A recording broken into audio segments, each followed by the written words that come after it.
Ok, hoy vamos a ver la segunda parte de básicamente el mensaje que le puse así 20 características de un cristiano espiritual activo. Sé que tradicionalmente en prédicas y mensajes no es conveniente extenderse tanto con puntos y demás, pero me pareció muy importante referirnos a esto más allá como una prédica, a verdaderamente como un autoexamen, como a una autoevaluación de realmente si estamos donde deberíamos, si hay áreas en nuestra vida que no están de acuerdo a la expectativa del reino y a lo que la palabra dice que nosotros deberíamos estar mostrando en Cristo. De nuevo, es importantísimo que entendamos, nada de esto es posible por nuestro propio esfuerzo. Esto es el resultado y la evidencia de que estamos buscando de Dios, de que estamos caminando con Dios. Cuando tú caminas con el Señor, cosas pasan en tu vida, cambios se dan en tu vida. No significa que ya seas perfecto, de que ya puedas caminar sobre el agua, de que ya eres una santidad total y absoluta. En realidad nosotros no podemos producir santidad. La santidad es la que Él nos da a nosotros a través de su presencia. Él nos reviste de su santidad. Pero nosotros simplemente somos mortales aquí en la tierra con una naturaleza humana que necesitamos someter a través de su presencia, a través de su palabra, a través de esa guerra continua que tenemos todos los días, primero con nosotros mismos y luego con un mundo que está allá afuera, que es casi que territorio enemigo. A usted y a mí nos toca vivir la realidad del reino de los cielos en territorio enemigo. Y lejos de ser algo que nos ofusque, que nos frustre, que nos apague, más bien debería ser el reto que nos motive a que cada día, a pesar de nosotros, a pesar de las circunstancias que estemos pasando, simplemente confiemos de que Dios es Dios en todas esas áreas y de que en Él somos más que vencedores.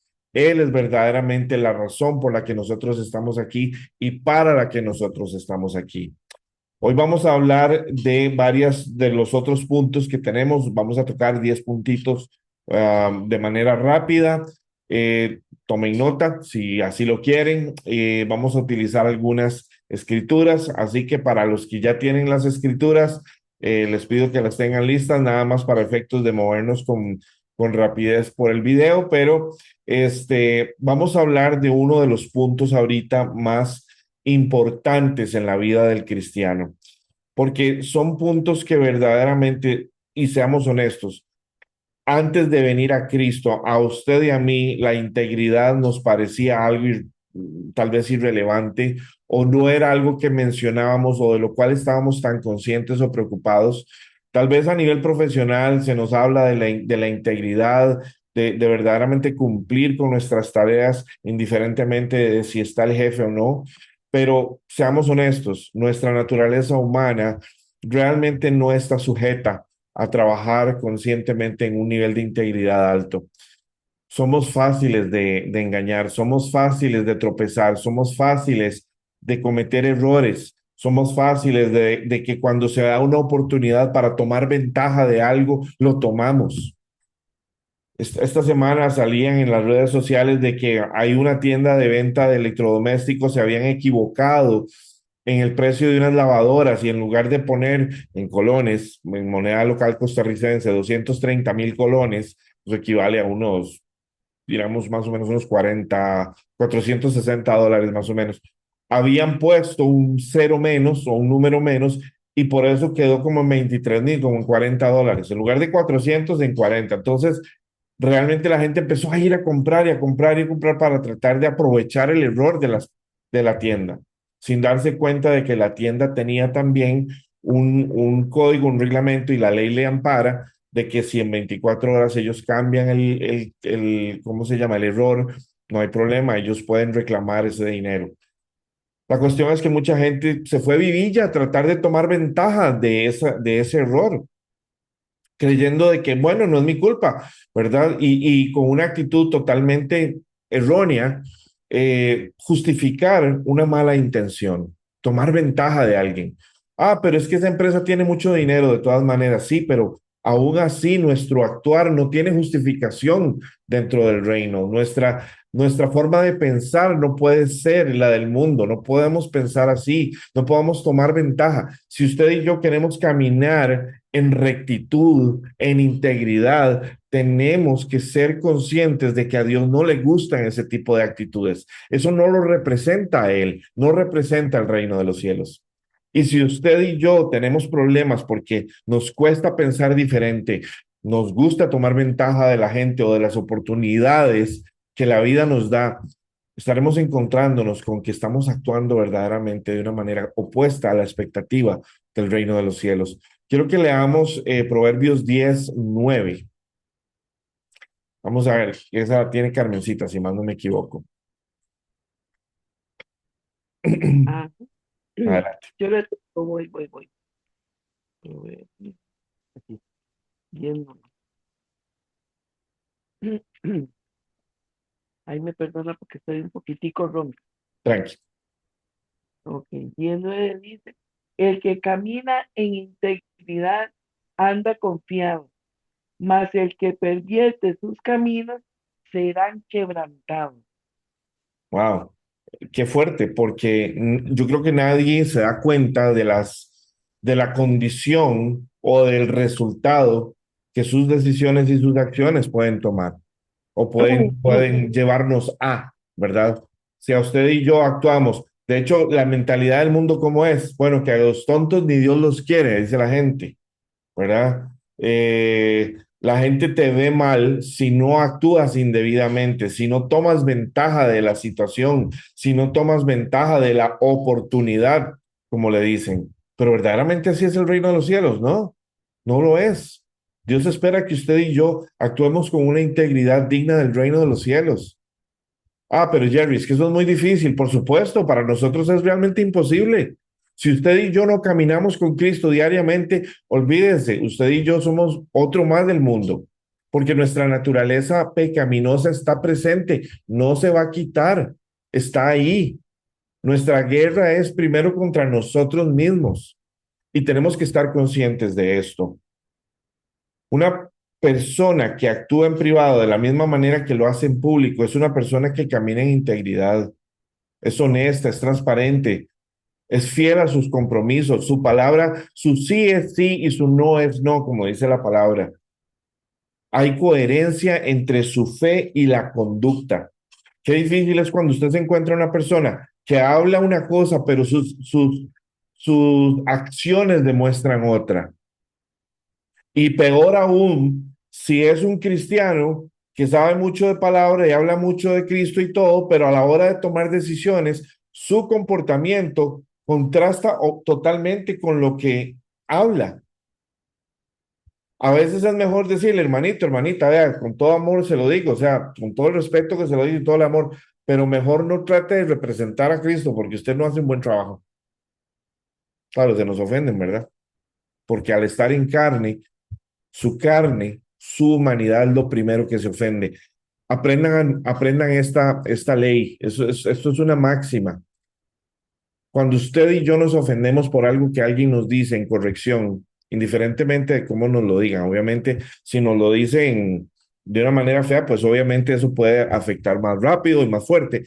Pero usted y yo deberíamos tener la capacidad de escuchar una corrección o una retroalimentación y no ofendernos.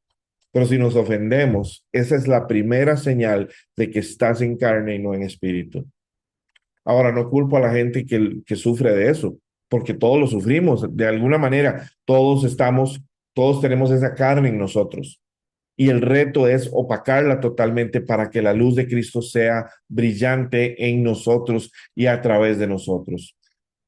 Vamos al siguiente punto, está en Mateo 5, versículo 7. Mateo 5, versículo 7. Es el punto de la misericordia. Adelante, Carmencita. Ajá, dice, bienaventurados los misericordiosos, porque ellos alcanzarán misericordia. Amén. Recordemos que esta es una de las bienaventuranzas. El Señor habla de que nosotros debemos ser compasivos.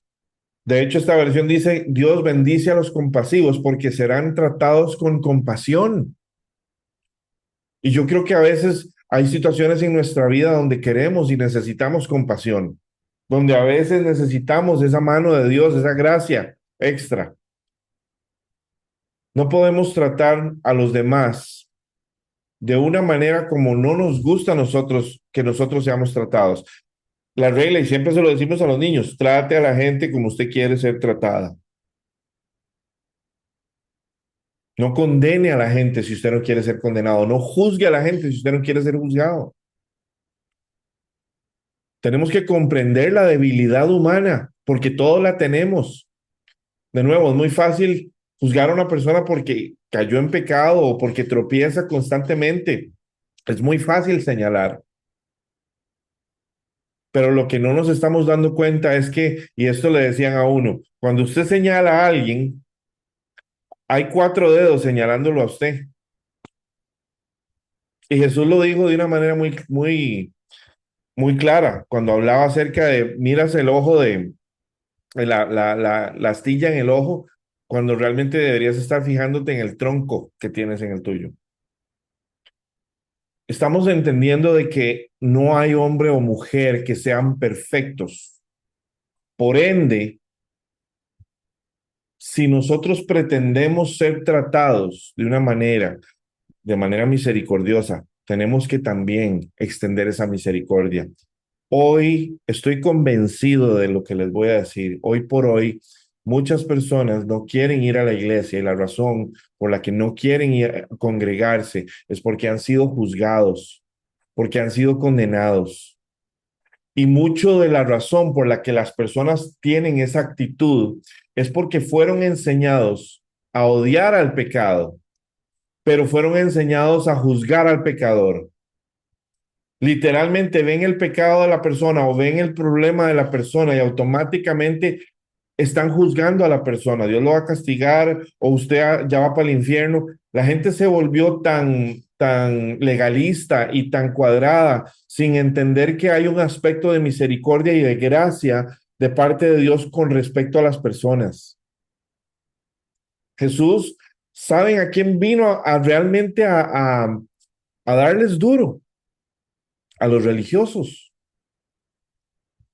Él le habló duro a los religiosos, no a las personas comunes que también tenían sus problemas. Más bien reclutó personas con problemas para que lo representaran a él. Y eso es una lección de misericordia de Dios con nosotros, con usted y conmigo. Porque si usted y yo fuimos rescatados de lo peor, yo le puedo asegurar que usted y yo estamos mejor que antes de que viniéramos a Cristo. Pero el proceso no ha terminado. Día con día, sus misericordias son nuevas. Cada mañana dice la palabra, porque esto es una oportunidad más para que nos acerquemos a Él y podamos llevar esperanza a otros mostrando a Cristo. No podemos mostrarlo si no estamos con Él.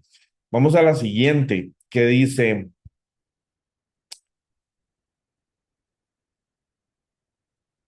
la sensibilidad al pecado.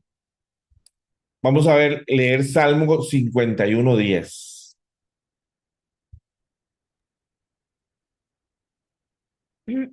Dice así, crea en mí, oh Dios, un corazón limpio y renueva un espíritu recto dentro de mí.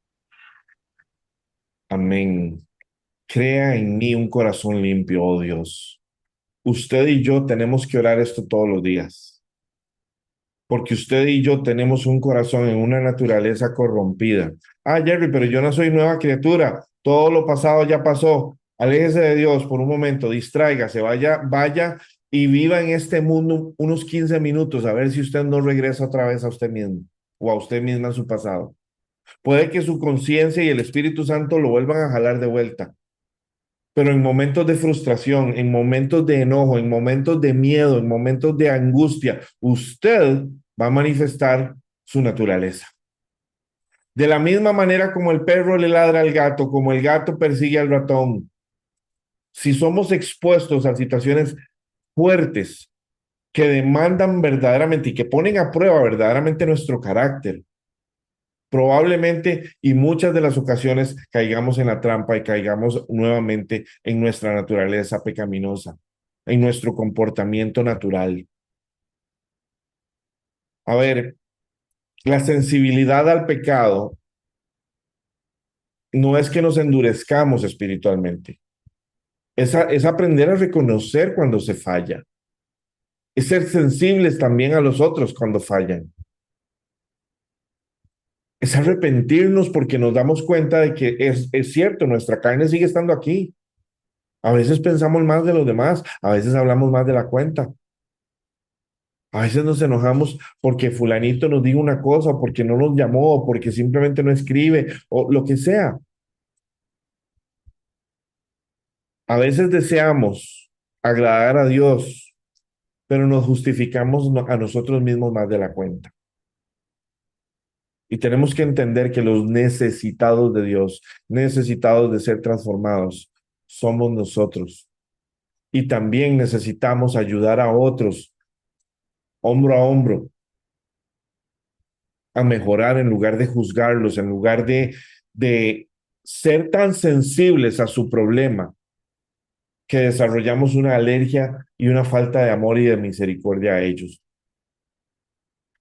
No estoy justificando su pecado, ni estoy respaldando su pecado.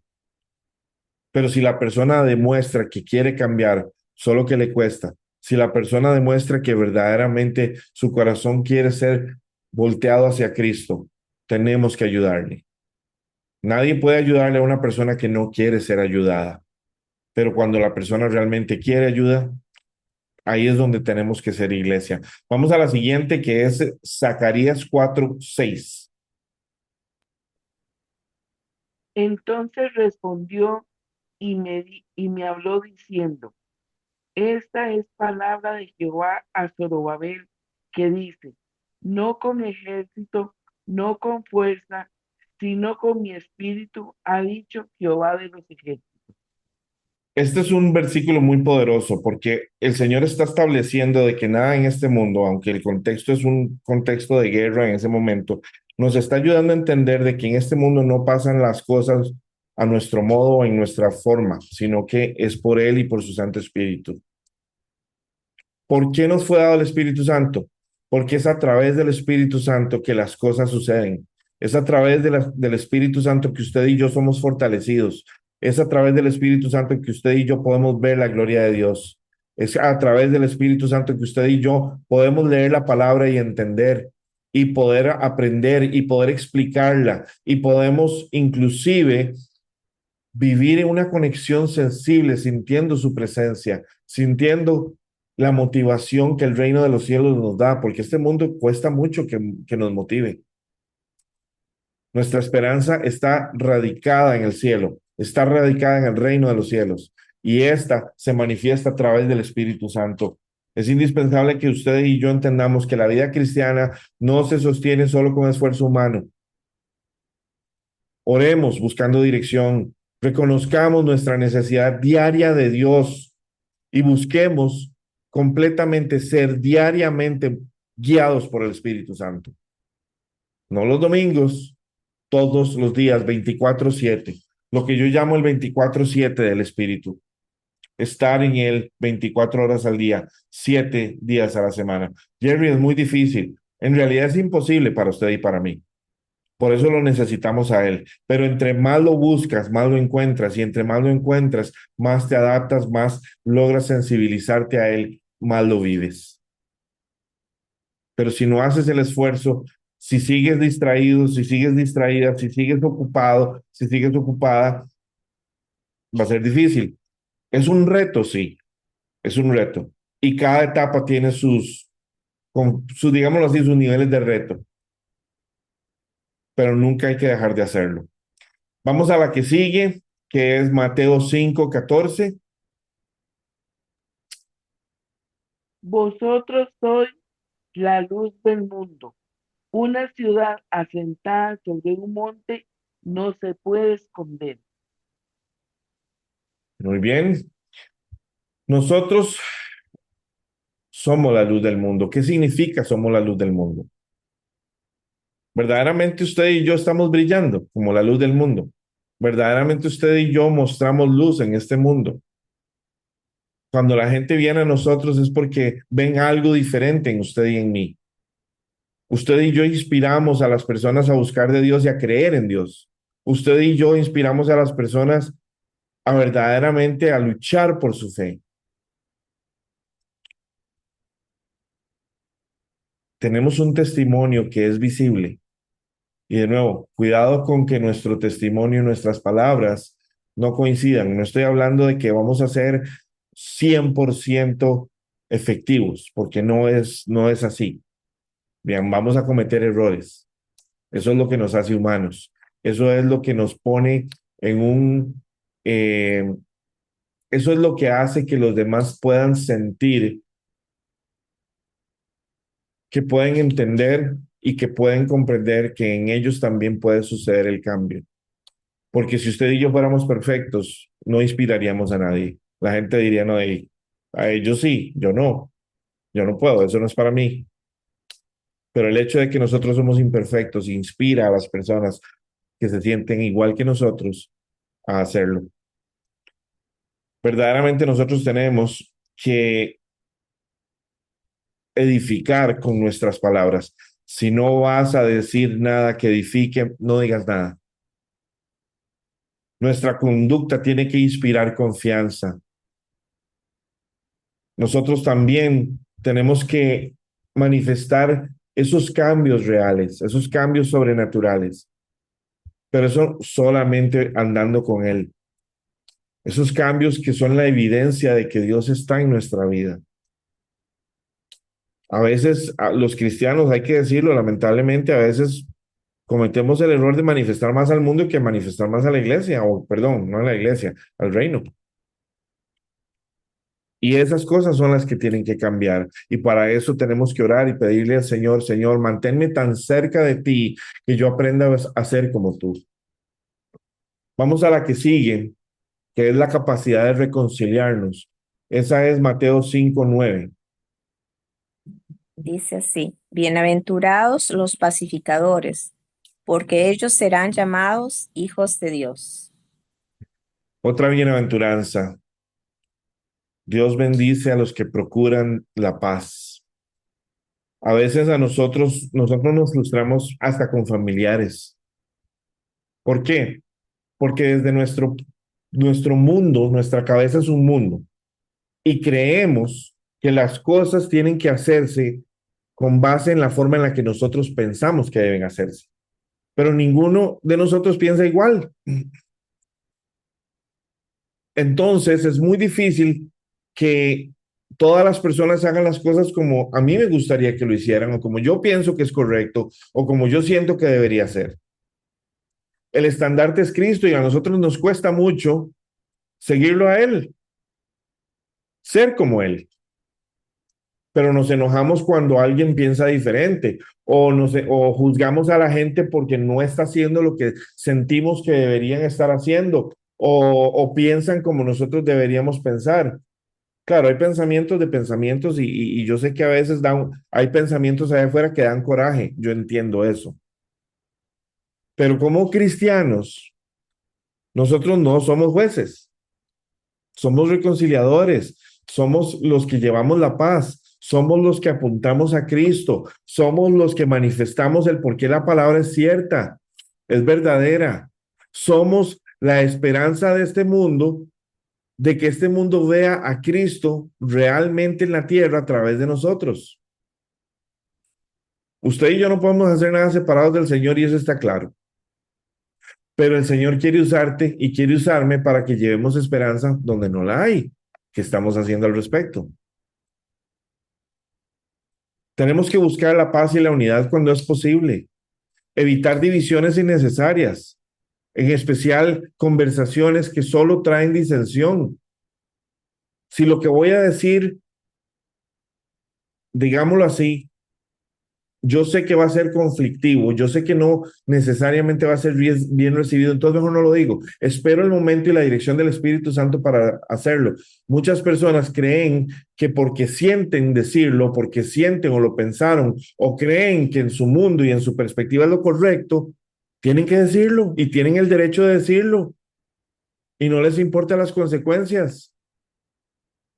Pero toda palabra, de hecho, ¿qué es lo que contamina? Dice la palabra, lo que sale de la boca. Y el Señor se lo dijo a los religiosos, no es lo que entra. Ustedes religiosos que están haciendo estas estructuras mentales y están enseñándole a la gente religiosidad, cuando la realidad es que lo que sale de la boca es lo que contamina. Evitemos palabras que generan disensión. Tratemos de hablar con amor.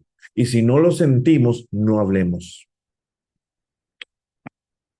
También tenemos que aprender a pedir perdón, aun si sentimos que no tenemos la culpa, pero, pero la situación ha generado un problema y tal vez nuestra actitud no fue la más debida cuando nos tratamos de defender. A veces el pedir perdón, aunque no tengamos la culpa, es una demostración de humildad y de amor que rompe los muros que dividen. Y entendamos también que Dios ve lo oculto, Él ve nuestros pensamientos, Él ve nuestro corazón. Nosotros no somos los jueces ni el control de calidad de nuestro corazón, es Dios. Así que tengamos cuidado en lo que sentimos, en lo que pensamos y en cómo lo manifestamos. Vamos a la que sigue, fidelidad en lo pequeño, que es Lucas 16:10. Dice, el que es fiel en lo muy poco, también en lo más es fiel.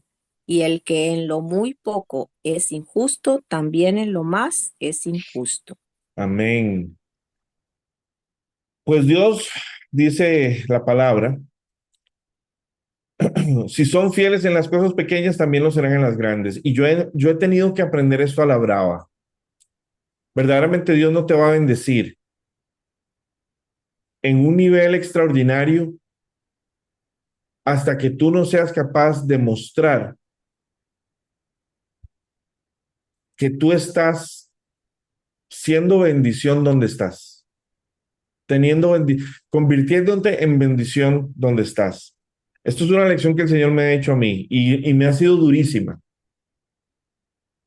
A veces nosotros pensamos, yo necesito un carro aquí o necesito esto allá, una casa más grande, lo que sea. Pero si no valoramos lo que Dios nos ha dado para administrar, si no lo cuidamos, no nos va a dar más. Y a veces pasan 40 años y nosotros, Señor, pero ¿cuándo me vas a bendecir con aquella promesa que me dijiste? Y el Señor esperando que nosotros seamos quienes tenemos que ser con lo que tenemos, tanto en relaciones personales como en lo material. Nosotros tenemos que ser constantes, incluso en tareas simples. Tenemos que perseverar en las disciplinas espirituales. Las disciplinas espirituales están ahí por una razón y nosotros tenemos que entender que no todo es necesariamente un castigo. A veces es escuela, a veces es propósito. Y en la palabra hay un montón de historias donde vimos y donde pudimos observar que literalmente muchas personas tuvieron que pasar por pruebas muy duras para desarrollar el carácter que Dios buscaba en ellos. Vamos ahora a segunda de Timoteo 1:7, Ligia, adelante. Dice, porque no nos ha dado Dios espíritu de cobardía, sino de poder, de amor y de dominio propio. No nos ha dado un espíritu de temor, de timidez, sino de poder y de amor y autodisciplina o autocontrol. Nosotros tenemos que ser valientes espiritualmente hablando y hoy vivimos en un mundo que nos amedrenta con todo. Hoy vivimos en un mundo que confunde a todo el mundo, que trata de literalmente hacer que usted y yo estemos extenuados, exhaustos mental, física y emocionalmente. ¿Para qué? Para que nos demos por vencidos. No podemos ser así. No podemos permitirnos ser así. Y la clave de esto es Él. Él es el que nos da la fortaleza, Él es el que nos da la motivación, Él es el que hace que usted y yo tengamos las fuerzas, como búfalo, como la canción de hoy. Permanece firme en la verdad aunque exista presión. No comprometas tu fe por nada. No podemos acomodar el evangelio para agradar a la gente. Y eso está pasando mucho hoy. Tenemos que defender la verdad, pero con amor, no con disensión, no con, no con juicio, no con condenación. Aunque nos den ganas de pelear y aunque nos den ganas de defender al Señor, créame, Dios no necesita defensores. Sí, podemos defender la fe y debemos defender la fe. Y creo que tío Jorge incluso nos ha enseñado de que es importante que entendamos por qué es que tenemos y cómo tenemos que defender la fe. Pero nosotros no lo hacemos pisoteando o minimizando o disminuyendo a los demás, más bien entendiendo por qué están pensando como piensan y ayudarles a ver. ¿Estás dispuesto a sufrir por obediencia? Esa es una pregunta difícil. ¿Hasta dónde estás dispuesto a llegar por tu fe? Tenemos que ser valientes, iglesia, y Dios está forjando caracteres a través del fuego, a través del desierto, a través de las pruebas. Y algunas son más largas que otras. ¿Por qué? Porque todavía no estamos donde deberíamos estar o no hemos llegado al punto en el que deberíamos estar. Pero ¿y tantos años? Bueno, entonces, ¿qué has estado haciendo todos estos años a través de la prueba?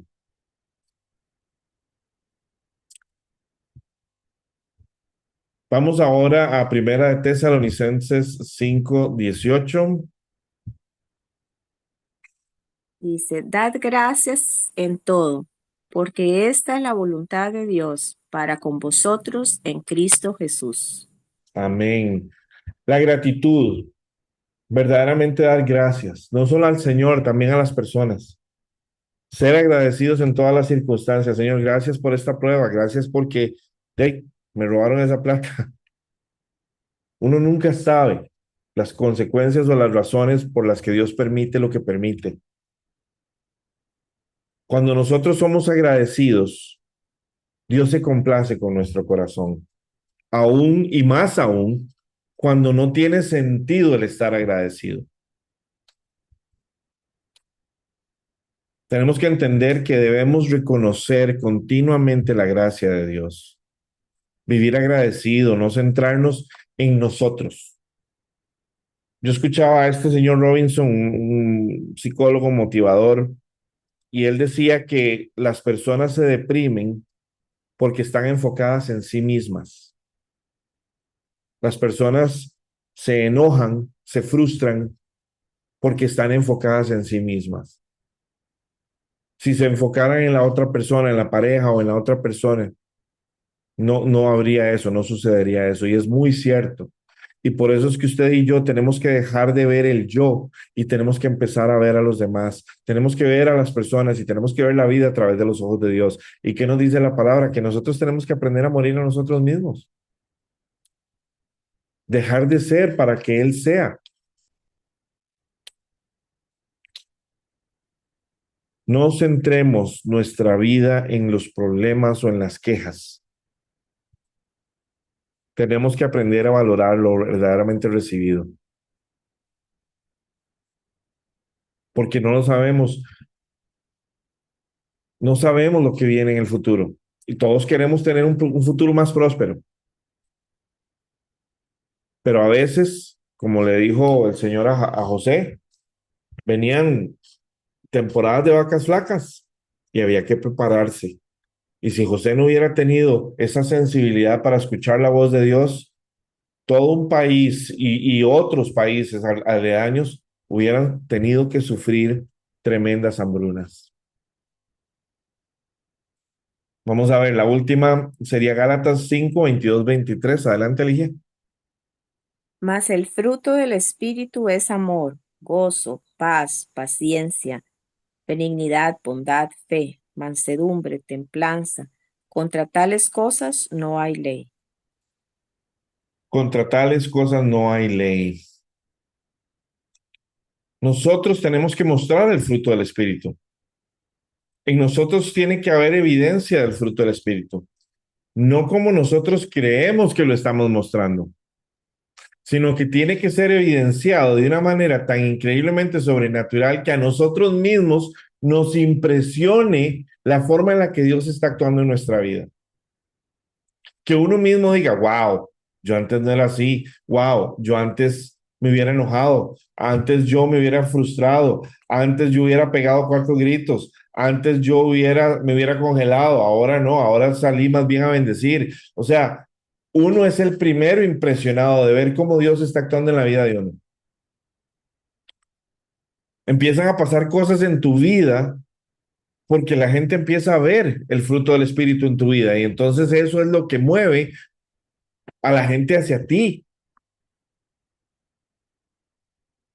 Te busca la gente por consejo, te busca la gente porque necesita oración, te busca la gente porque ellos ven a Dios en ti. No tanto por lo que hablas, sino por lo que muestras.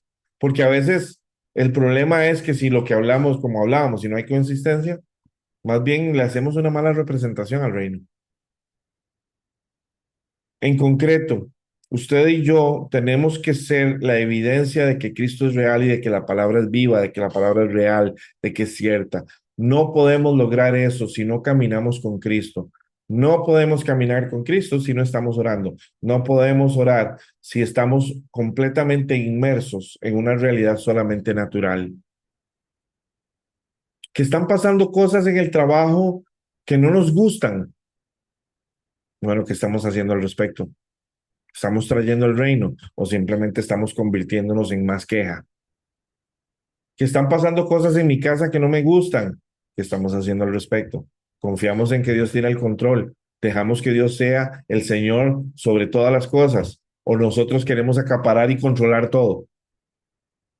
¿Somos controladores o estamos aprendiendo a dejar el control en manos de Dios y a confiar y a estar en gozo? ¿Estamos ansiosos porque no sabemos lo que mañana va a traer? ¿O estamos confiando de que todo lo que vaya a venir es para la honra y para la gloria de Dios, porque así va a ser su voluntad, sea lo que sea? Iglesia, como verdaderos cristianos espirituales, tenemos que vivir una realidad muy diferente a la que usted y yo aprendimos a vivir en este mundo,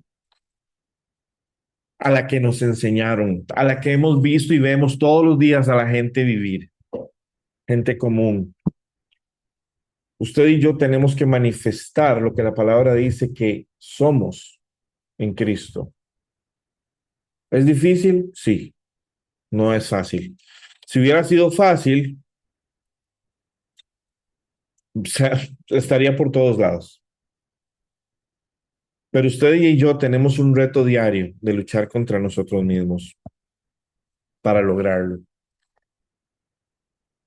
Y yo les insto a que no dejen de orar, a que no dejen de pedirle al Señor dirección, instrucciones, a que no dejen de pedir revelación. Para mí revelación es eso, es lo que Él ve que yo no. Es que Él me muestre el camino, que Él me muestre dirección, instrucciones, así me gusta decirlo, para yo entender, para yo saber qué es lo que tengo que hacer, con cuánto, con cuánta fervor estoy pidiendo esto, con cuánta necesidad tengo de esto. Que no tengan que pasar cosas difíciles para que podamos realmente llegar a la convicción de que necesitamos de Dios. Que no busquemos a Dios como un Dios bombero, sino que realmente nos enamoremos de Él porque Él es Dios, su grandeza y su majestad, porque Él es todopoderoso. Él es grande y majestuoso, como decía la primera canción que tocamos hoy. Yo amo esa canción porque me recuerda quién es Él. Iglesia, este es el mensaje. Espero que les, les dé una idea. Ese es mi objetivo, que les dé una idea, que les sea de bendición. En el video lo van a tener ahí para que puedan repetir nuevamente los puntos y demás. Hagan ese autoanálisis. Y si no, y si tienen dudas, le preguntan al Señor, Señor, ¿cómo estoy en esto? Mídeme, escudriña mi corazón para que pueda agradarte cada día más. y no sea yo en mí mismo, sino que seas tú en mí. En el nombre de Jesús. Amén.